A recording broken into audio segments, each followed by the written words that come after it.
tooftaalee namoonni akka si jaalatan gochuuf si fayyadan muraasa. Garaa keerraa akka isaan feetu isaanitti argisiisi. Namni tokko akka inni nama jaallatu yookiin akka ofii kee isaan jaallatu dursitee laphee keerraa isaanitti argisiisuun akka isaan garaa isaaniirraa si jaallatanii fi akka atis immoo garaa keerraa isaan jaallattu yoo isaanitti agarsiiste haalaan namoota biratti hawwatamuu fi fudhatamummaa akka argattu si taasisa. Inni lammaffaan kokkolfuu. Kokkolfuun jalqaba ofirraa jalqaba. Ofirraa jalqaba gaafa jennu namni tokko ofii isaatiin erga gammadee booddee kan biraa kan inni gammachiisu yookiin hawwachuu danda'u. Kanaaf kolfa sobaa osoo hin taane kolfa laphee keenyarraa keessa keenya jiru tokko baasnee yoo namootatti argisiisne namoonni kan biraanis akka isaan nutti gammadanii fi si'aan taasisuu.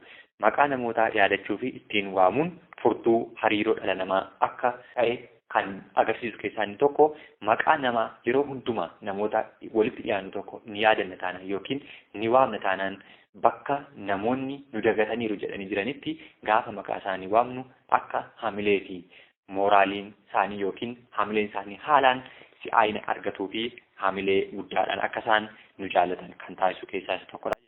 Inni kan biraan qalbii guutuun dhaggeeffachuu.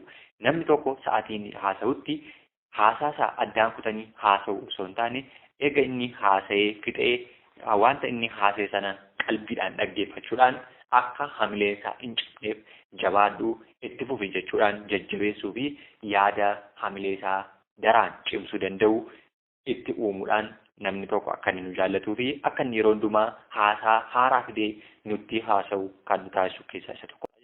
Inni kan biraan waa'ee namoonni baay'ee fedhanii yookaan fedhii isaanii olaanaa ta'e haasa'u. Inni kunis namni tokko wanta barbaadu yeroo inni dhufee taasisuu jalqabutti kan mataa kee dursitee taasisuu osoo hin taane akka namni sun waa'ee isaa dursee taasistaan eega inni haasa'ee booddee wanta inni fedhu maal akka inni ta'e adda baasuutiin kan inni haasa'e sana irratti immoo dhaabattee yaadota mataa keetti dabaluudhaan hamilee isaa fi wanta inni barbaadu daraan akka inni itti cimee hojjechuu danda'u taasisuun qalbii namootaa akka inni hawwatuu fi akka inni ofitti nama harkisu taasisa. Inni kan biraan namoonni akka ofitti gammadaniif isaan jaji. Inni kunis namni tokko akka inni ofitti gammadu taasisuudhaaf jalqaba irratti hamilee isaa eeguudha. Hamilee nama tokko hin eegna taanaan boodarra hamilee keenyallee akka inni nu eeguu fi yeroo hundumaa hamilee isaa sana eeggatee akka inni nutti dhiyaatu ni taasisa. Inni kan biraan gammachuu mataa isaa eeggachuudhaaf namni kamiyyuu gadaantummaan akka isatti dhaga'amu waan hin barbaanneef gadaantummaan akka isatti hin dhaga'amneef yeroo hundumaa jajjabeessuu fi jabaadhuu ati cimaadhaa kanneen jedhan hamilee laachuudhaan akka inni yeroo hundumaa gammadaa ta'ee nutti dhiyaatu taasisuun ni danda'ama.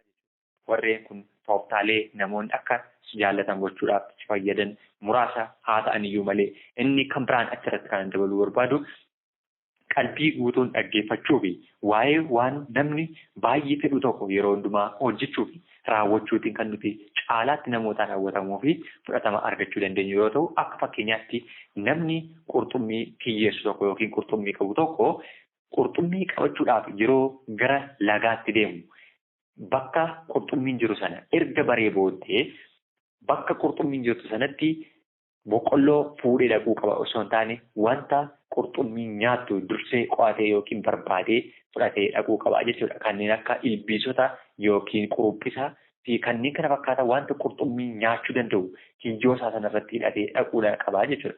Innis qurxummii sana qabachuudhaaf haala salphaa fi haala barbaachisaa ta'e akka inni qabatu akka inni milkaa'u taasisaa jechuudha. Nutis namoota wajjin yeroo hundumaa jaallatamuu qofa osoo hin taane jaallannee itti dhiyaachuuf jaallatamnees irraa akka hin fagaanneef yookiin akka hin miidhamneef kan nuti taasisuu qabnu keessaa inni tokkoffaan namoota wanta isaan barbaadanii fi wanta nuti barbaadnu sana wal madaalchisnee kan namni barbaadu dursinee raawwachuudhaan akka fedhii keenya nuuf guutan yookiin immoo wanta barbaadne tokko irraa argachuu dandeenyu taasisuu ni dandeenya jechuudha. Galatoomaa.